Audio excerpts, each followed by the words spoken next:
శ్రమ వచ్చినప్పుడు, ఇబ్బంది వచ్చినప్పుడు ఏదో దేవుడు మనల్ని అవమానించడానికని మనం ఏనాటికి అనుకోకూడదు. కానీ తన యొక్క శక్తిని మనకు కనుపరచడానికే అనేటువంటి విషయాన్ని మనం ఎప్పటికీ కూడా మనం మర్చిపోకూడదు.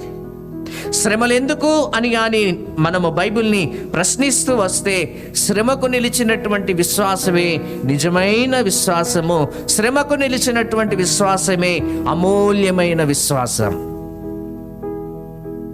రెండు విషయాన్ని కూడా నేను మీకు జ్ఞాపకం చేయడానికి ప్రయత్నం చేస్తాను. శ్రమలు ఎందుకు అని మనము బైబిల్ని ప్రశ్నించినట్లయితే, బైబిల్ చెప్పేటువంటి రెండవ సమాధానం ఏంటి అనంటే, ఆధ్యాత్మిక జీవితములో ఓర్పును పుట్టించడానికి శ్రమలను దేవుడు అనుమతిస్తూ ఉంటాడు. క్రీస్తుని నమ్మినటువంటి మనము ఇంతకు మునుపు ఏ సమస్య వచ్చినప్పటికీ, ఏ ఇబ్బంది వచ్చినప్పటికీ ఓర్పు లేకుండా ఏదో కృంగుదలలోనికి మనము వెళ్ళే అనుభవము ఉండొచ్చేమో.